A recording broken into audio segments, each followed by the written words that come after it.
అందరికీ నమస్కారం. ప్రజానాయకుడికి అలాగే ప్రజల సొమ్ముని దుర్వినియోగం చేసే నాయకుడికి మధ్య తేడా ఏంటనేది ఈరోజు జగన్మోహన్ రెడ్డిని చంద్రబాబు గారిని చూస్తే అర్థమైపోతుంది. ఆ చంద్రబాబు గారు ప్రమాణ స్వీకారం చేసింది ఇప్పుడే కదా, నిన్నే కదా, ఈరోజే కదా ఛార్జ్ తీసుకుంది, అంతలో ఏం తేడా కనపడిందని చెప్పి మీరు అందరూ అనుకోవచ్చు. ఒక అన్నం ఉడికిందా లేదా అనేది తెలుసుకోవడానికి మనం అన్నంలో చేయి పెట్టాల్సిన అవసరం లేదు, పైన ఒక మెతుకుని పట్టుకుంటే మనకు అర్థమైపోద్ది. అలాగే చంద్రబాబు గారు 5 ఏళ్ల పాలన ఎలా ఉంటుందో చెప్పడానికి 5 ఏళ్ళు ఆగాల్సిన అవసరం లేదు. అలాగే జగన్మోహన్ రెడ్డి పాలన ఎలా ఉంటుందనేది కూడా ఆయన మొదట ఒక సిగ్నల్ ఇచ్చాడు, మనమే అర్థం చేసుకోలేదు. చంద్రబాబు గారు ఏం చేశారు? ఆయన రావడంతోనే అమరావతి నిర్మాణంతోనూ అలాగే ఉద్యోగాల కల్పనతోనూ అన్నా క్యాంటీన్ తిరిగి ప్రారంభించడంతో పాటు ఇతర వాటి మీద ఆయన తొలి సంతకం చేసి పాలన ప్రారంభిస్తే జగన్మోహన్ రెడ్డి ఏం చేశాడండి? ప్రజావేదిక కూల్చి ప్రారంభించాడు. ఆ ప్రజావేదిక కూల్చడం మొన్న జగన్మోహన్ రెడ్డి కుప్పకూలిపోయే వరకు పాలన అలాగే ఏడ్చింది. కానీ చంద్రబాబు గారి పాలన అలా కాదు. ఒక పక్క అమరావతికి ఏమో పచ్చని మామిడాకు తోరణాలు కట్టాడు, ఇంకో పక్కేమో యువతకు ఏదైతే మెగా డిఎస్సీ మీద సంతకం అన్నాడో 16,000 పోస్టులతో ఉద్యోగాలు ఇచ్చాడు, ₹5 అన్నా క్యాంటీన్ తిరిగి ప్రారంభిస్తున్నాడు, వృద్ధులకు 4,000 పింఛన్ ఇస్తానని చెప్పి ఈరోజు దాని మీద సంతకం చేశాడు. జూలై నెలలో వృద్ధులకు 4,000తో పాటు జగన్మోహన్ రెడ్డి ప్రభుత్వంలో ఇస్తానన్న 3,000 కలిపి ₹7,000 జూలై 1న ఇవ్వబోతున్నారు. మరి జగన్మోహన్ రెడ్డి 3,000 చేస్తానని ఎప్పుడు చేశాడు? ఎన్నికలకు 2 నెలల ముందు 3,000 చేశాడు. అంటే 5 ఏళ్ళు పట్టింది జగన్మోహన్ రెడ్డి ₹1,000 పెంచడానికి.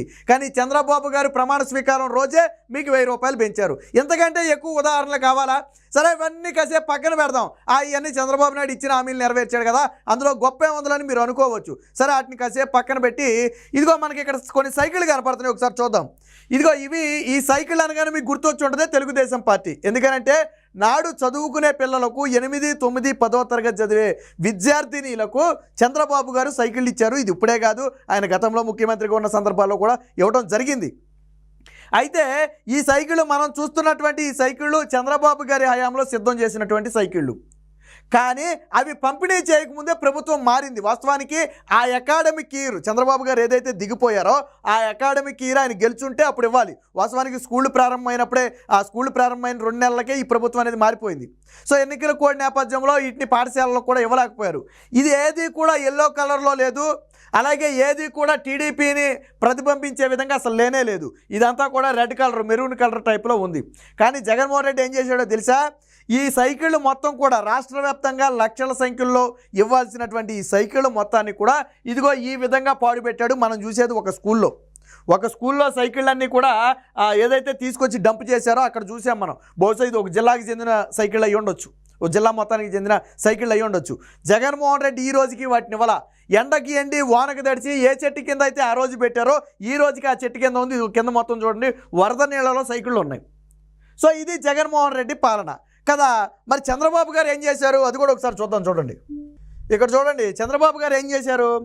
Chandrababu Naidu allows kits with Jagan's photos for schools. ఏదైతే విద్యార్థులకు స్కూల్ కిట్స్ ఉన్నాయో మనం తెలుసు కదా, జగన్మోహన్ రెడ్డి ఇచ్చినటువంటి బ్యాగ్ మీద జగనన్న విద్యా దీవెనని, విద్యా కానుక, చివరికి ఆ బెల్ట్ మీద కూడా విద్యార్థులు పెట్టుకునే ఆ బెల్ట్ బిళ్ళ మీద కూడా జగన్మోహన్ రెడ్డి లోగే ఉంది. ఆ బెల్ట్ కలర్ కూడా ఆ జగన్మోహన్ రెడ్డి పార్టీ కలర్ లోగోలో ఉంది. మనకు తెలిసి ఈ విషయం. సో ఈ కిట్లు అనేవి జగన్మోహన్ రెడ్డి ఆల్రెడీ వచ్చే అకాడమిక్ ఇయర్ కోసం ఆల్రెడీ సిద్ధం చేసేసారు ఆ రోజుల్లోనే. సో అంటే జగన్మోహన్ రెడ్డి ఓడిపోవడానికి ముందే వీటన్నిటిని కూడా నెక్స్ట్ అకాడమిక్ ఇయర్ కోసం కొనేశారు. అంటే జూన్ 13న పాఠశాలలు తీశారు కదా.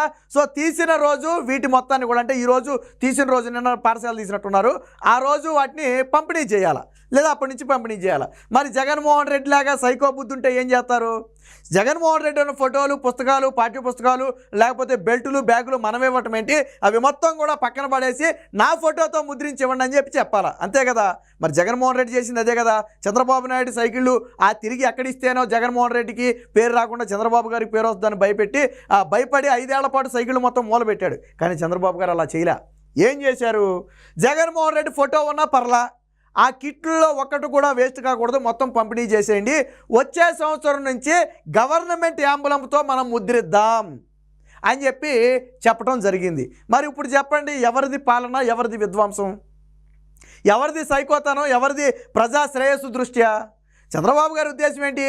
ఇవి జగన్మోహన్ రెడ్డి ఫోటోలు వేసుకున్నప్పటికీ జగన్మోహన్ రెడ్డి జేబులోంచి తీసుకున్నవి కాదు. ప్రభుత్వ సొమ్ముతో కొన్నాడు జగన్మోహన్ రెడ్డి. వేల కోట్ల రూపాయలు కాంట్రాక్టర్లకు పెట్టడం జరిగింది. అలాంటి వాటన్నిటినీ పక్కన పెడితే ఇప్పుడు ఎవరికి నష్టం? ప్రభుత్వానికి నష్టం. మళ్ళీ కొత్తగా వేయటానికి అదనపు ఖర్చు కూడా. కాబట్టి చంద్రబాబు గారు ఏం చేశారంటే, నాకేం ఇబ్బంది లేదు, జగన్మోహన్ రెడ్డి ఫోటోతో ఉన్నటువంటి బ్యాగులు, పుస్తకాలు, ఏదైతే విద్యార్థులకి ఇచ్చే కిట్టు మొత్తం ఉందో వాటి మొత్తాన్ని యాజ్ ఇట్ ఈజ్గా ఇచ్చేయండి, తగ్గితే అప్పుడు మనం ముద్రేపిద్దామని చెప్పి చంద్రబాబు గారు చెప్పడం జరిగింది. సో ఇది ఒక నాయకుడికి ఉండాల్సిన లక్షణం.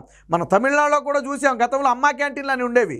తర్వాత పార్టీ మారినప్పటికీ కూడా అమ్మా క్యాంటీన్ పేరు మార్చలేదే, ఇంకొద్ది పెద్ద ఫోటో పెట్టి అమ్మా క్యాంటీన్లు నడపడం జరిగింది. ప్రజలందరూ కూడా ఆశ్చర్యపోయారు. జగన్మోహన్ రెడ్డి ఏం చేశాడు? ఎన్టీఆర్ క్యాంటీన్ ఉందా, నీకు నచ్చకపోతే జగనన్న క్యాంటీన్ అని పెట్టుకో, రాజన్న క్యాంటీన్ అని పెట్టుకో, తప్పులేదు.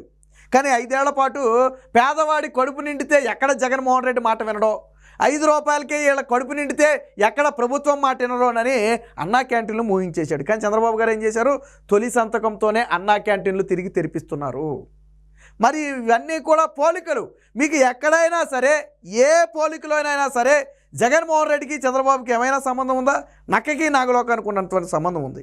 ఒకళ్ళేమో ప్రజల భవిష్యత్తు గురించి ఆలోచిస్తారు, ప్రభుత్వ ఆర్థిక పరిస్థితి గురించి ఆలోచిస్తారు, మన పరిపాలన ప్రజలకు ఇబ్బంది కలగకూడదని ఆలోచిస్తారు. ఇంకొకళ్ళు ఎలా ఆలోచిస్తారు?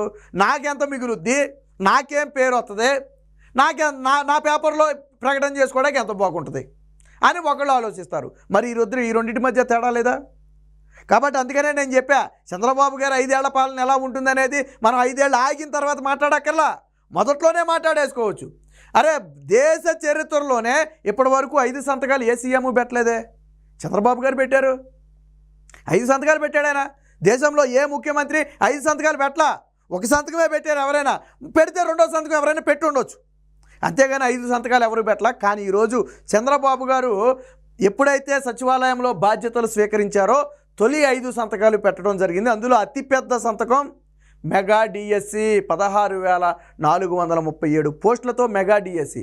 గతంలో ఇదే డిఎస్సి జగన్మోహన్ రెడ్డి 6,100 పోస్టులతో ఎన్నికలకు 1 నెల ముందు ఇచ్చాడు.